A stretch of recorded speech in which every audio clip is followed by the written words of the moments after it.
Good evening and welcome to Left, Right and Centre. It's being called one of the worst attacks on the army since Kargil. 20 army men killed in a single ambush in Manipur's Chandel district. The 6th Dogra regiment was being de-inducted and on their way out of the state. 13 others are injured. The Naga insurgent group, the NSCN, we believe, has claimed responsibility for the strike. The defence minister calls it a cowardly act, says the insurgents will be severely punished.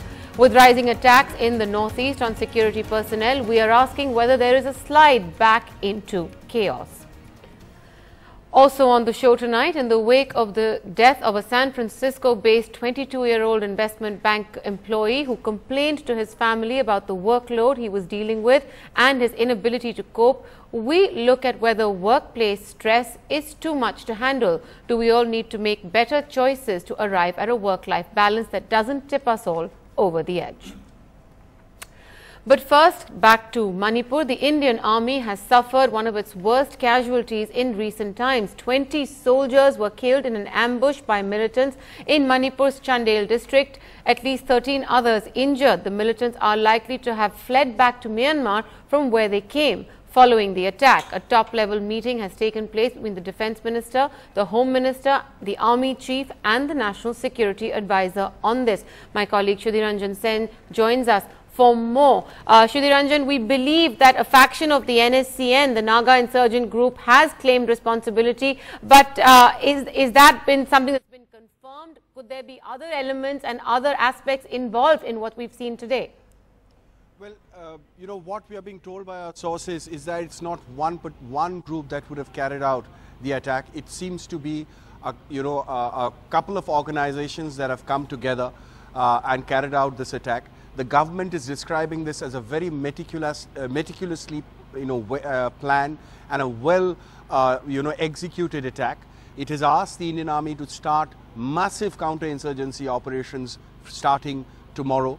And what we have been told is once you see the operations, you will understand how seriously we are taking this attack. Also in focus are the militant training camps, the areas that they train in Myanmar. There are a couple of training camps just across the border where the NSCN has been training with the Porishpurwa faction of the Ulfa, the Songojit faction of the NDBF.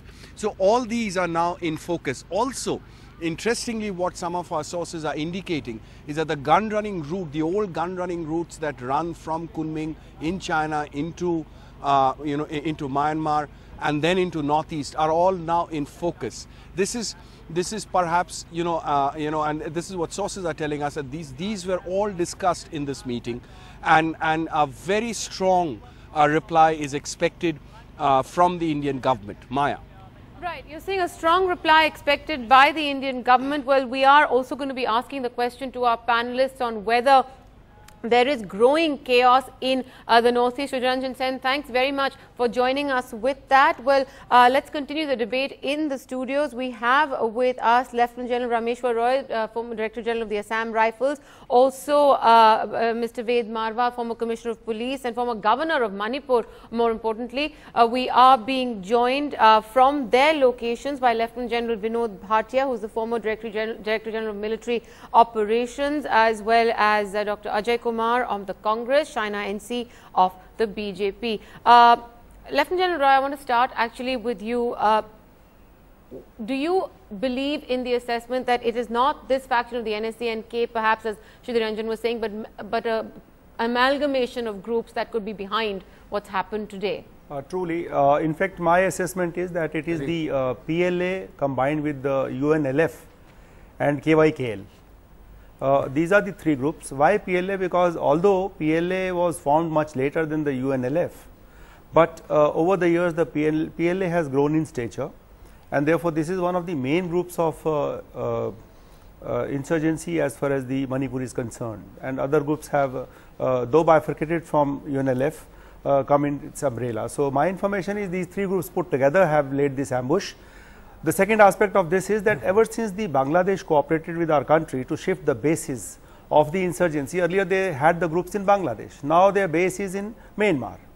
And when the base is in Myanmar, it is the NSCN Khaplang group which is a major group of one of the opposite groups of the IM in Nagaland. Right. They are the ones who actually coordinate all these group activities, or they in fact take the protection money from these groups in Myanmar. And that is why you find this particular ambush which has taken place. It is close to the Myanmar border, is in the Chandel district, in a place called Moltuk, which is the Technopal area.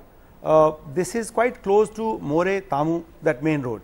And More Tamu, you know, there is an informal kind of a trade also that exists there. Right. A lot of activity go on there. So that is exactly Ever since the road was built between More Tamu and Kargil. There is a road, right. and there is informal trade. They call it head load. I don't know whether check post has come up there of the excise and other people or not. So that is what it is.